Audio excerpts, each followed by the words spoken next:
going to keep my comments relatively short since I'm pretty sure that most of you would like to hear our new coach speak. It's been an exciting summer, still going on with some terrific games. Barcelona Man U over the weekend, lots of MLS games, big crowds, the excitement of the Women's World Cup, the excitement of the Gold Cup setting all sorts of records in attendance and television ratings.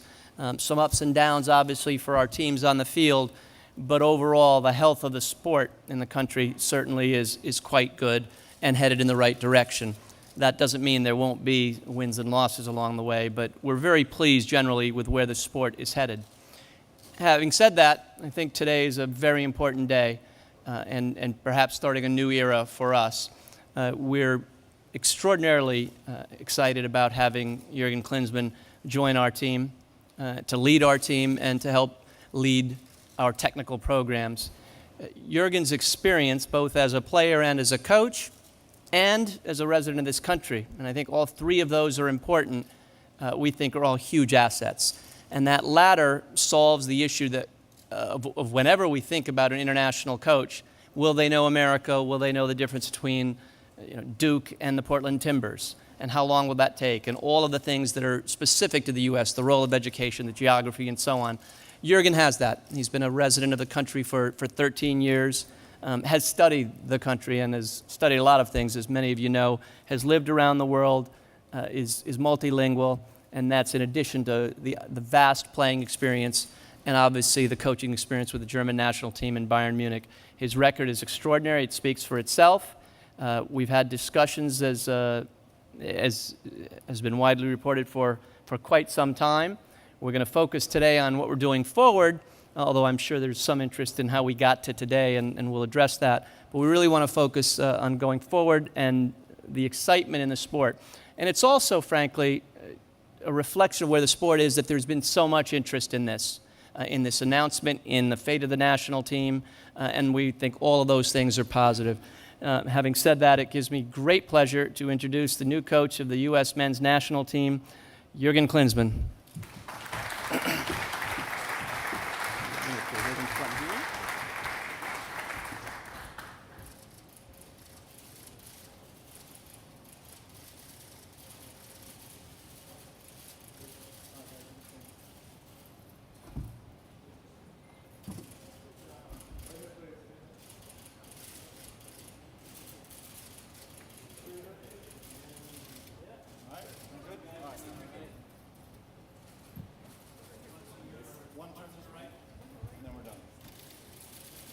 Thank you. All right, one more.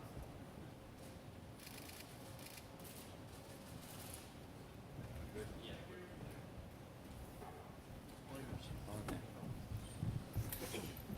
Well, Sunil, thank you very much for all those kind words. Thanks for having me here today, and I'm pretty excited. I'm really excited about this opportunity, this chance to coach the U.S. team. And having lived here, as Sunil said, for the last 13 years, and also, kind of got to know the U.S. soccer environment for quite some time, having connected with this country in all sorts of environments, if it's the kids or youth level, if it's the college system, if it's MLS, where I about 10 years ago did some work with Sigi Schmidt at the Galaxy, developed a little bit in the background the Home Depot Center with Tim Lawicki and the people. There has always been kind of this feeling around, maybe one day you get the opportunity to coach the US team. Then obviously, as most of you know, then I took over Germany for 2 years, guiding to the World Cup 2006, then I had a 1-year experience with Bayern Munich. But I always kind of stayed, because of also family reasons, deeply connected with the US game. So now, this is a big moment for me personally too, for us as a family, and I'm really proud that I get that opportunity to be part of the future of US soccer. So it's going to be a challenge, absolutely. It's going to be quite demanding the next couple of weeks to get your hands around. There's a game coming up next week against Mexico already in Philadelphia. So, it's a lot to do. Basically, calling up the players now, getting a squad together, knowing that it's going to be not so easy since a lot of players, had their breaks. Some of them haven't even played a game yet in the new season in Europe. But that's all just part of the job. And I'm really excited about that opportunity on all kind of levels. I'm obviously talking with Sunil and with a lot of people here in the U.S. soccer environment. It's about the bigger picture. It's about, obviously, main responsibility is the men's team and moving that program forward. But it's also about discussing, with a lot of people here involved in the game about what happens in the youth scene, what happens in all the developmental areas. So it is an exciting moment, and I want to thank you for coming today, and give me such a wonderful reception. Hi, congratulations, Jurgen. Grant Wall, Sports Illustrated. Less than a year ago, you had a chance to take this job and decided not to for, I guess, reasons of control. And I guess what I'm wondering is, how much of that control did you get this time in deciding to take this job? Well, we had over years, Sunil and I, obviously talks, but also talks just in general, not only about, being maybe one day head coach of the U.S. team, but always about, where's the game in this country? What are the big issues on the table, and what are the challenges ahead? And throughout those years, there were always different moments and maybe also different opinions, which is normal. So it was maybe never really the moment there. Now there is, there's a feeling of understanding that, okay, it is just a moment of a certain comfort level between the two of us, between the whole federation and myself. And it's not about power. It's really about a lot of kind of topics that float around about challenges, and there's so much going on in this country right now. I mean, since 1 or 2 years, you see all the academy clubs rising basically on the youth level, which is a big topic. You see, where the youth national team is going. And you see, obviously, the development of the men's and the women's team, and their direction. So there's always, different moments and different timings. It seems like now the timing is right. It seems we had, a clear understanding of what we want to do, and that's why I'm really happy that we found now this really comfort level of moving forward. Let me add to that. So I looked at the comments from a year ago. Between us, there's never been an issue about this so-called control. I think it's a bit of a red herring. What Jurgen's comments previously were about being able to incorporate that into a piece of paper. So the understanding that we've had about how we're going to move forward and collaborate, frankly, has been pretty clear for many years. How to best incorporate that is something we've been able to get through, and you're going to see a collaborative effort in all areas. We didn't do this on a handshake, that's right. We'll come over here, front row in the blue. Sunil, this is Luke Cyphers from ESPN Magazine. Why now? Why did you make the change at this point? Was it results, or what were your criteria? Part of it is always results. We take time after every major competition to reflect on the competition and what's led up to that competition. So it's not a single game or a single result. It's where the program is, how comfortable we feel in the direction that it's going, based partly on results, for sure, partly on looking at the last year, and made a decision that it was time to make a change, and the timing is never good for a change. We have a game in 8 days, 9 days, so that's not an easy situation for Jurgen to walk into.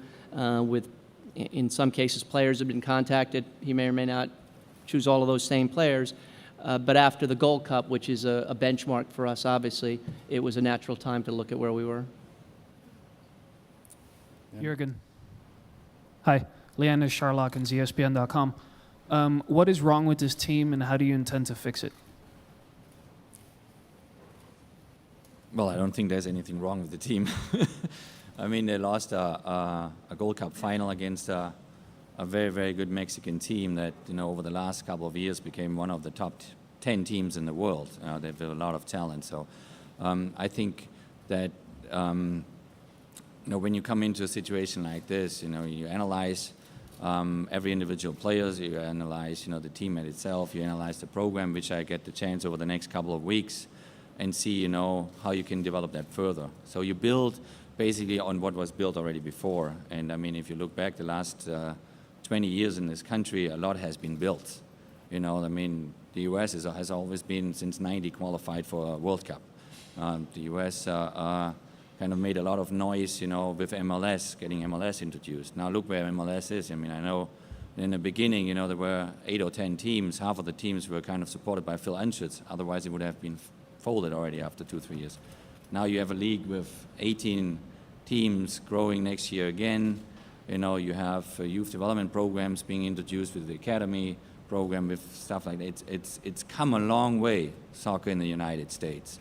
And I'm now getting this opportunity to move it further, to build on what has already been built by Bob the last 5 years, before that by Bruce Arena, before that by Steve Sampson, and so on. So I'm proud to get that opportunity. But certainly, having lived and played abroad in different countries, Italy, England, France, obviously Germany, I have my own ideas of how to move forward a program. And I will, step by step, introduce some ideas that I have, but always checking, if it suits the American game. So I'm not coming in here and play the European guy, because I live here since 13 years. So I think I know a lot about certain issues that are around here, but I think you also can be proud of what you achieved already over the last 20 years, and, where soccer is now. I mean, look at this press conference, look at 3 or 4 soccer-related television channels. Who would have thought that 15 years ago? So it's a lot of movement going on, and I want to be part of that movement, and and help out with it. So a lot to do. First of all, happy birthday zum Geburtstag. Welcome back on the international soccer stage. I think the international soccer is miss you so much. My 2 quick questions. What was your family reaction when you accept this job? And did you follow the Herbalife World Challenge? So there is any evaluation when the MLS teams meet some the world's best teams, like Manchester, FC Barcelona? Mm-hmm. Well, part one, family is very happy, obviously, about that decision, so no need to move back overseas for right now.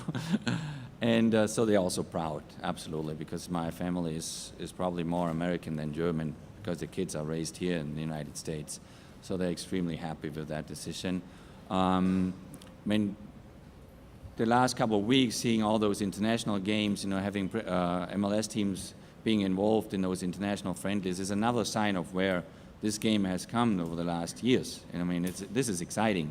You have a league with 18 teams playing 34 league games, plus now you have these international exhibitions where every player can learn a lot from, big teams that came into the country. So the awareness is just getting bigger and bigger of soccer in this country. And you saw the crowds, you saw full stadiums, packed with people, and that's what I meant before. It's growing. Soccer is growing. You can't stop soccer anymore in this country. Are there still a lot of topics to discuss, a lot of areas to improve? Yes, absolutely, but that's what we're trying to do over the next years. Michael? Yeah, Michael Lewis, BigAppleSoccer.com, TrophyGold.com.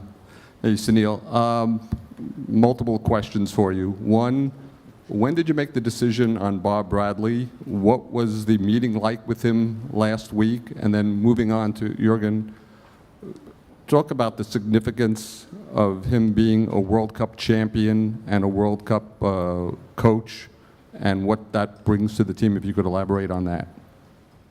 On the first question, as I said, after the Gold Cup, we started to review the year and the 5 years, and in the last 10 to 14 days, I guess, came to some conclusions, and that's Dan Flynn, our CEO, and I, for the most part. Dan is here.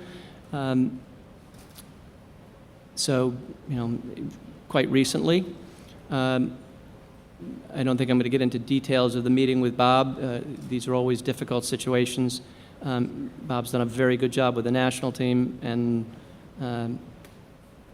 has been a good friend long before he was the national team coach and I was U.S. Soccer president. So those moments are difficult, and I think that's all I'm going to say about our meeting. With regards to Jurgen, obviously it's a great thing that to have someone who's been there, who's been on the winners' stand at the World Cup, at the European Championship. That's a unique situation. He's had a bronze medal as a coach at the World Cup. So for us, that's a fantastic situation. That who's played at the very highest level, coached at the very highest level with Bayern and with Germany, but to have actually tasted the success of winning a World Cup, we think was a plus for sure. Sunil, Frank GS, Newark Star Ledger, here. Yep.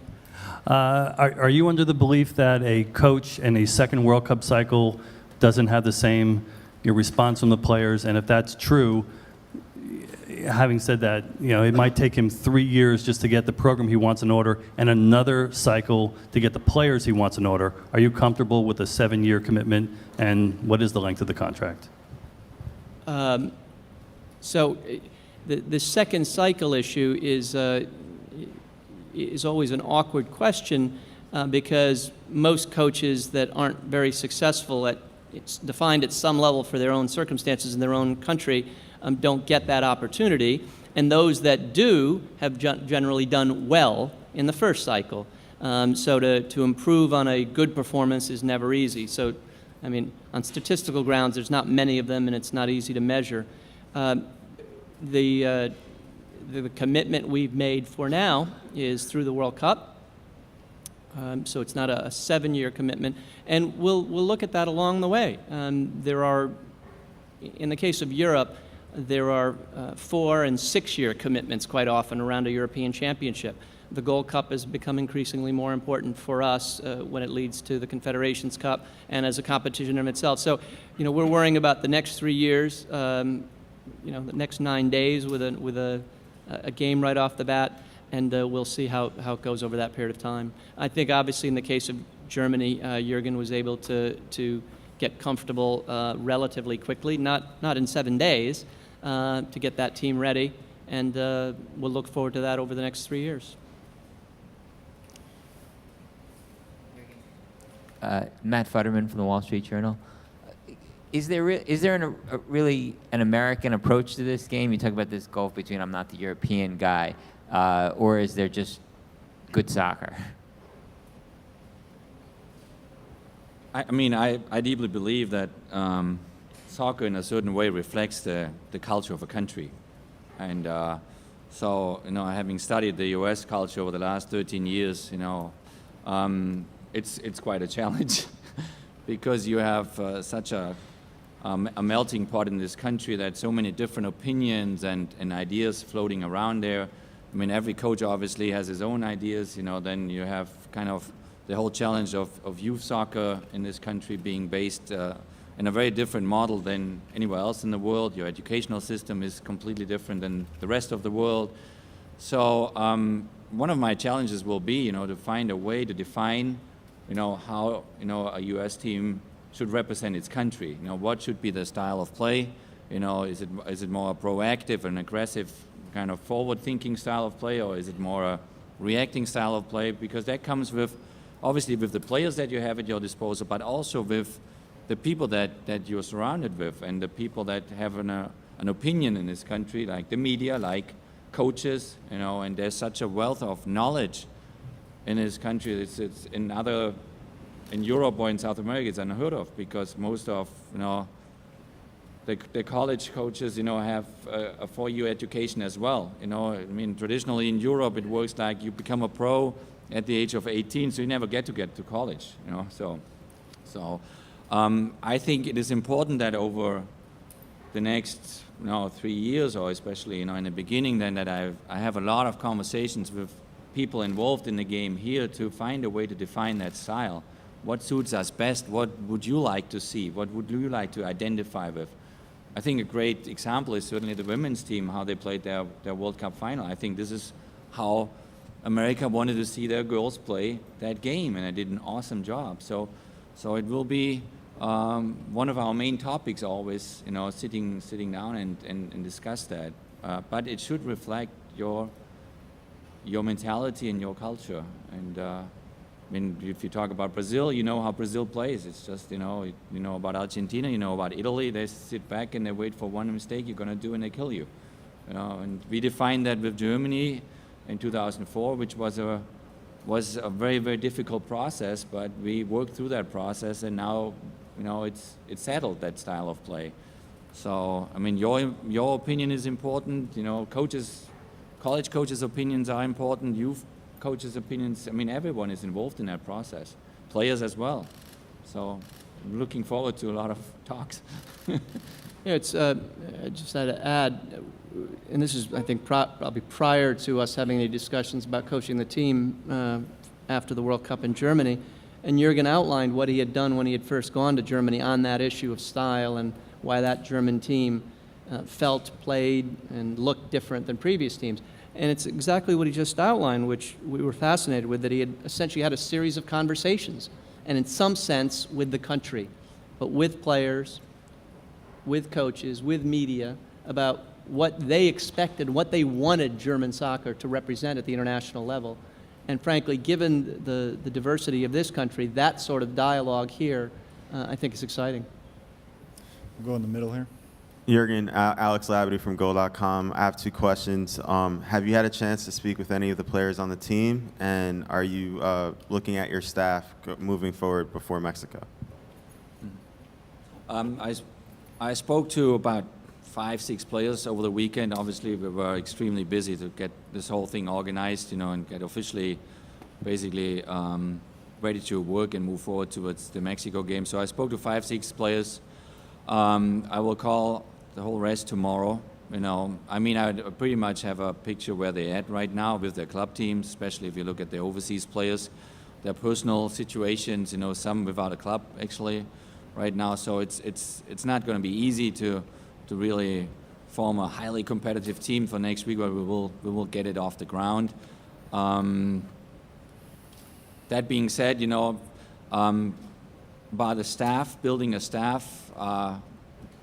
Me and Sunil and Dan, we had a good talk about that too. I would like to approach it the way that I will work from game to game, probably with different people. I won't confirm a full-time staff, over the next couple of months, because I want to see what's out there. There are a lot of good, highly qualified coaches in the U.S. that I might not know. So I need to talk to people. I need to understand, what's out there. And we'll talk to a lot of MLS coaches, obviously, and get their perspective, and see, who can I invite, as guest coaches, guest assistant coaches, basically, So I won't come in and say, this is my staff. It was a different situation 7 years ago with Germany because of, the media pressure and the speculations. You needed to calm down that right away. I think here, because not jumping into qualifying right away, we have that opportunity. We have exhibition games now. So I can try out also different coaches on my side to see, how they're doing. I had a great conversation with Claudio Reyna. I want Claudio very close to me in terms of helping him in his new role as a technical director for youth development at the federation. So he will be always part of the staff. He will sit with us coaches on the table, so I can tell him, how I look at the game and how we kind of be of help to him. I spoke to Tab Ramos, who's right now the under-20 coach for right now. I want his perspective. I want his information about what's coming through at the under-20 and the 17 level. Even if I saw some of the games already, I kind of know already most of the players from watching them. But I will take my time. I will take my time. So hopefully by Wednesday, we can announce the roster for the Mexico game, so give you a clear picture who's on that roster for 20 players, around 20 players, and also announce then, who will be my assistants on the training field and on the bench then basically. But it won't be a coaching staff that will be confirmed for the next 3 years to go. We take our time. I want to make sure that I get to know a lot of different people, different approaches, because covering this country here is just a different challenge than a small country like Germany. We'll go to the right over here. Hi, Jurgen. Congratulations. Greg Lawless from MLSsoccer.com. Here in the United States, we have a lot of conversations about foreign coaches versus domestic coaches. What are your thoughts on that whole topic and whether it's important to have a domestic or a foreign coach? Well, it is. I mean, there are pros and cons, obviously. I think foreign coaches can bring a lot to the table because of their experience to certain high intense environments. If you coach a national team in South America or Europe, or a club team, you're in a daily grind. I mean, this is really something that you have to deal daily with this amount of journalists, then instead of once in a while. And you have a different perspective on the game. You are used to work in a different environment. But I think it is important to understand the specifics of U.S. soccer. I think it's important to understand your culture, how you grow up and where your emotions, where are your priorities. It took me years to understand, how important this whole educational path for people is in this country. I never got it, the first couple of years. I said, well, why is the program really not that important to people? Why is it always about where are you going to college? What's the high school? Where are your kids going to school? I always respond, my kids going to school, the next closest school, what's the big deal? But over years then I started to understand, okay, those are the reasons why you think that way, and that's because it's just a completely different setup. So it is important that I know all those things, and it's important when a foreign coach comes in that he gets also the time to understand all those mechanisms. Now, you always have to kind of consider then different people in different roles, One thing is to coach the U.S. team in here and develop players in this country, for their future time. The other thing is you maybe have to prepare them for a World Cup in Brazil or a World Cup in wherever in Europe. Suddenly totally other circumstances come in there where maybe, a U.S. coach in that moment is very comfortable in whatever happens in this country, but suddenly is out of his comfort zone when he's in Brazil and deals with different nations and different style of plays and different issues there, So, that is one of the kind of fascinating topics we will have over the next months and years is, what people can we work with also on a global base? It doesn't mean that you maybe bring in an assistant coach from Europe just to have an assistant coach from Europe, but maybe you have some people in Europe that actually help to work with the U.S. Soccer Federation, and they live in Europe. You have the case that probably 2/3 of your squad of the best 20 players are in Europe. So maybe a thought is, should we have somebody in Europe to oversee those players so I don't need to fly back and forth every weekend? So I will build, with Sunil together and Dan together, we will build a network of people that help U.S. soccer to move forward, and quietly. It doesn't need to be on the media surface, but it's amazing to talk to, foreign coaches about what happened here in the U.S. If you talk to coaches, a good friend of mine is Berti Vogtsov in Germany, or Menotti in Argentina, or Pereira in Brazil. When I talk to these coaches, they admire what happened here the last 20 years. Carlos Alberto, he was here for a year, he experienced MLS himself, which was a huge challenge for him because he didn't know how things work. Suddenly there was a draft, and he said, what is that? It's a draft, We don't have that in Europe and South America. So, but to learn from those coaches, maybe for your own program, is also very important, I think, and I will build that. I have most of the relationships already. I will build further relationships with coaches abroad and then see what is best then for U.S. soccer. We'll have 2 questions in the front, and then we'll go in the back here. Hi, Jurgen. Tim Leonard from the Bergen Record. Congratulations on the job. The one thing I wanted to ask you about the youth programs, and you talked about that a little bit before, would you like to see a uniformed style of play for the youth systems here? And what sort of changes would you like to see in the youth system here? And was that at any point a sticking point in the negotiations? Oh no, that was never a sticking point. It's actually a fascinating point, and I think yes, the youth teams should reflect again, the mixture of your cultures. It should reflect what's going on in this country, and there's so much going on, and that's why I think Claudia Reyna's role is very, very important, to find a path, with us together, how those teams should play and how they, should be put together. I mean, there's so much influence coming from the Latin environment over the last 15, 20 years that also has to be reflected in the U.S. national team. And you have so many kids with dual citizenship, Mexican or other, Central American countries and American. So that will be always a topic to discuss. Obviously, you won't have a copy, in your under 20 or under 17 of the men's national team because, players are different. Players have all different characteristics. So every coach needs to find his own little path of how to put things together. But overall, it should be kind of a broader understanding of how also the youth teams should play, and this will be one of the main topics going forward. Is what was started from U.S. soccer with the youth academies, it will expand, it will get bigger and bigger. So all these discussions are important and are also important for you media to have your say in it, and because the people out there, and I talk to a lot of youth coaches, my boys playing youth soccer, my girl as well, and they all wait for kind of information.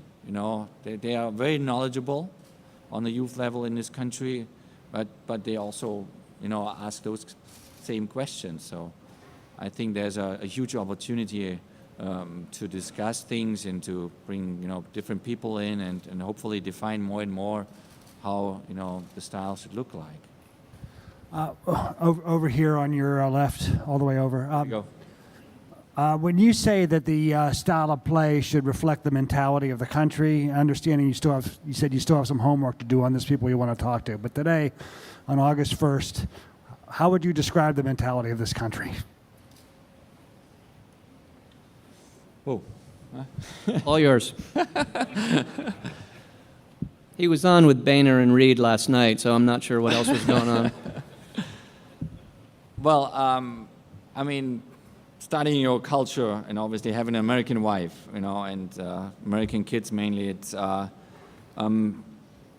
right now my understanding is a little bit that you don't like to react to what other people do. I think this is maybe a starting point.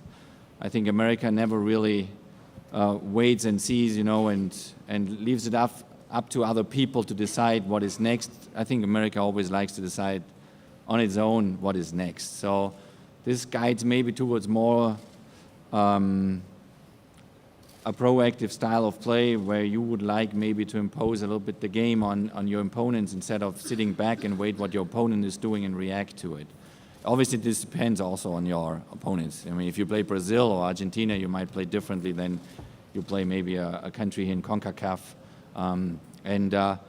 But it is a starting point. It's if you say, we want to kind of start to keep possession, we want to start to dictate the pace of the game, we want to kind of challenge our players to improve technically in order to keep the ball.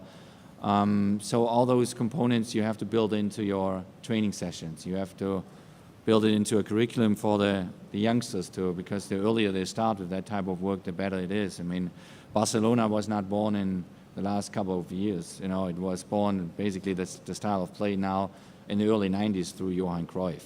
So that took 20 years to that moment today that we see and all admire, but just to take an example. So I'm really curious to hear all the different opinions out there, but I think, we are kind of put in a driver's seat, especially what CONCACAF is related, and it depends a lot on the experience of the players that they make overseas, when they move overseas, hopefully at the right age, going overseas. So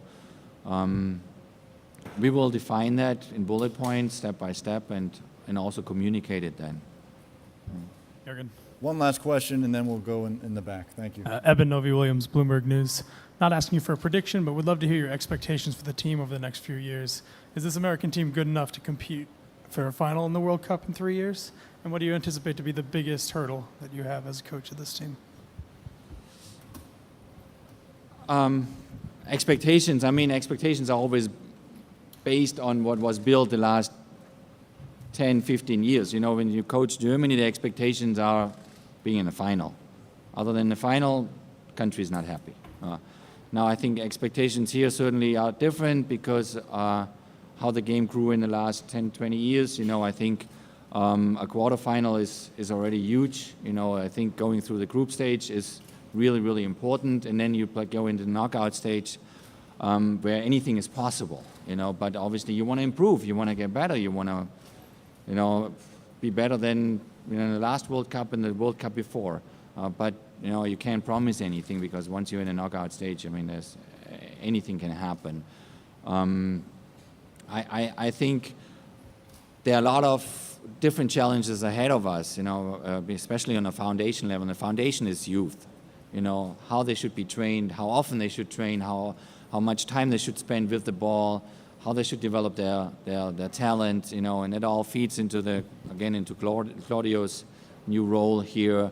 But this is really important to be addressed from the beginning on because I think this is what is still missing, really missing compared to the leading soccer nations around the world, the first 10, 12 nations around the world, is the amount of time kids play the game, you know. And if you have a kid that plays in Mexico 20 hours a week, you know, maybe 4 hours organized soccer, but 16 hours unorganized soccer, just banging the ball around in the neighborhood.